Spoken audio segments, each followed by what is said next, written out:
This is for cities that have, for some reason or another, spontaneously grabbed me over the years, and who wear their badness with a bemused sense of indifference. So Salvador, Abidjan, Khartoum, Beirut, Amman, Karachi, Jakarta. So in the scores of working class districts within which I have worked and lived over the past decades, there may be a univocal and incremental line of progress in living conditions that has been attained when measured as an aggregate of life trajectories. But when broken down as stories of individual and household lives over the course of time, this aggregate of progress has been realized through wild fluctuations in these very individual stories of often inexplicable ups and downs, stories of sudden accumulation and loss, luck and catastrophe that have dispossessed individuals of stable orientations and operational platforms, that have pushed people far and wide, as well as pushed others into narrow crevices. That which would seem to tear a district apart is sometimes at work as its guarantor of a plausible statistical mean. And sometimes districts are simply torn apart, especially when simple meanness dominates, where the mean is one barrio boss with an empty taco shell left standing.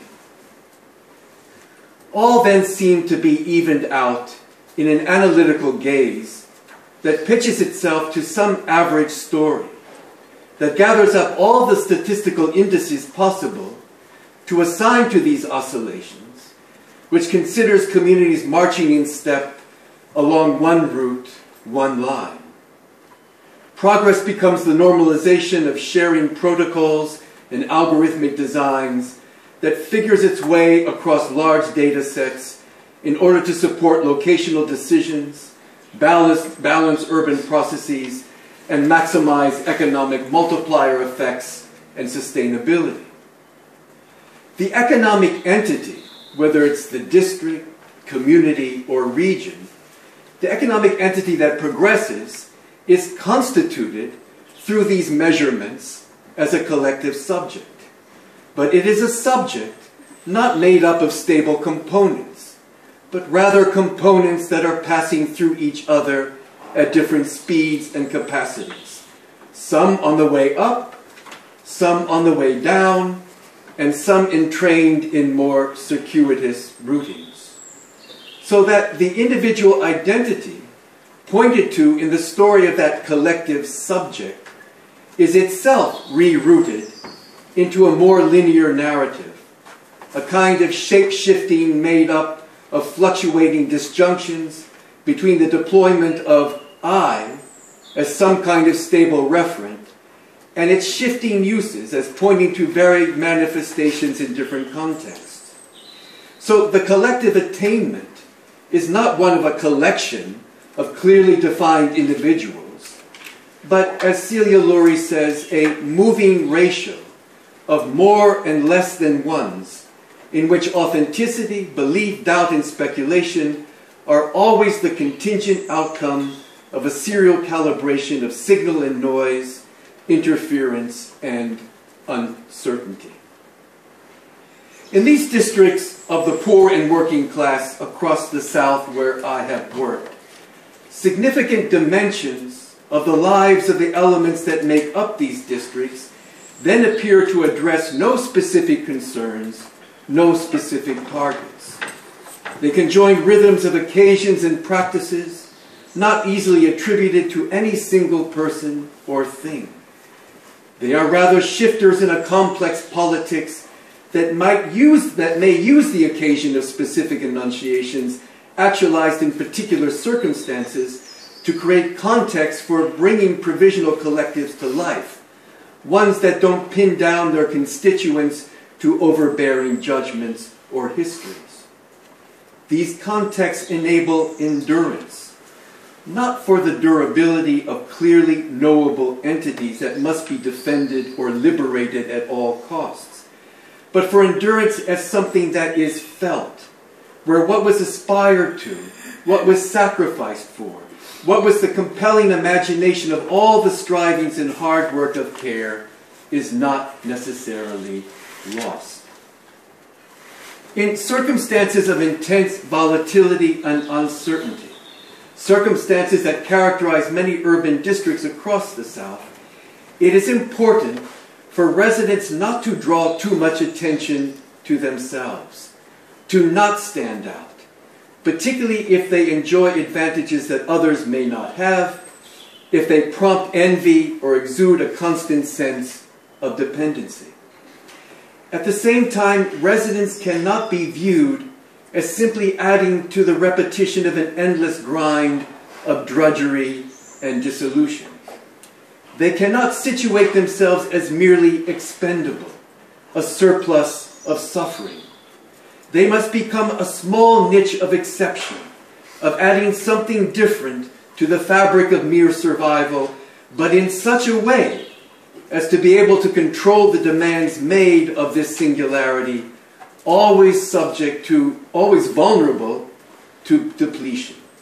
So, how to calibrate these measures of dissimilitude and daring, these efforts to blend in and to exceed that norm, where each maneuver risks a debilitating cost, could easily flip to its other side. How not to get double bound by the exigency to play things both ways. Now, these require astute observations that involve multiple angles, require particular ways of moving through grimy lanes, overbearing domestic disputes, random violence, and the ideology of the street. The lives of residents must ramify, but in ways not easily traced back to them, but which nevertheless open corridors for these same residents to keep on moving. Here, experiments to make something happen spiral out and in, bear down and ramify outwards, not in clear, direct channels of affecting, but in wavy, circuitous lines. This does not simply offer an approximate description of the way residents' maneuvers ramify, but also point to the incessant search for positions from which to observe the swarm of these maneuvers across the landscape of apparent drudgery and danger. It seeks positions where a person becomes more than one and less than two. Here, what would seem to render everything about a particular district is just one more piece of toxicity, becomes a strategic device to occlude the lengths that residents go to in order to observe something differently, something tentative and momentary.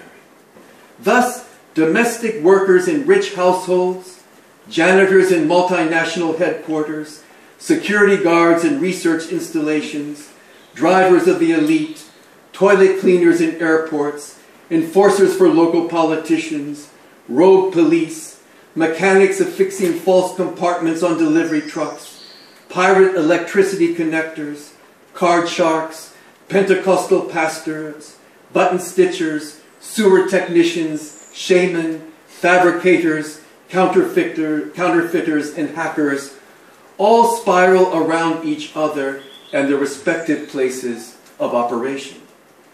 In their dancing around and with each other, they destabilize and articulate, enfold and detach.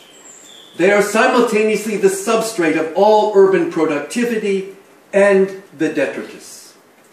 While it is unjust that so many must stake their sustenance on complex collaborations, actions that are vulnerable to breakage, excess demands and hopes, and that involve too many variables, it is also unjust to reduce the work that gets done to simple generalizations about predation. Whatever this substrate of residence can convert their abstract sense of not being alone, of not being suspended in their precarity of their jobs behind the wheel, besides the switch, cleaning the corridors of power, into a felt sense of solidarity. They might trip up the entire show. Nothing in their behaviors is aligned or matched up for sure. Nothing rules anything out definitively in rhythms of incessant turbulence. They might not bring down the city, but they are in most respects able to bring down the city to the requirements of their makeshift economies that affect a modest but real distribution of goods and services to their residencies otherwise formally cut off or excessively disciplined. These are not matters of spontaneous flow, but of hard work, grimy work, of calibration and measure. It is about residents passing by, measuring themselves up along whatever is momentarily gathered, employing all kinds of makeshift measures to regulate proximity and distance. Measures consist of many devices, many ways of seeing and calculating, many operating according to a strange mathematics. Rhythm is produced from these measures, from the efforts of the connected and disconnected to create refrains, momentary stabilities that offer up a repertoire of vernaculars, gestures, and sensibilities that can then be taken up to twist and turn a place into some malleable yet steady arena for people to pay attention to each other, engage each other, or not.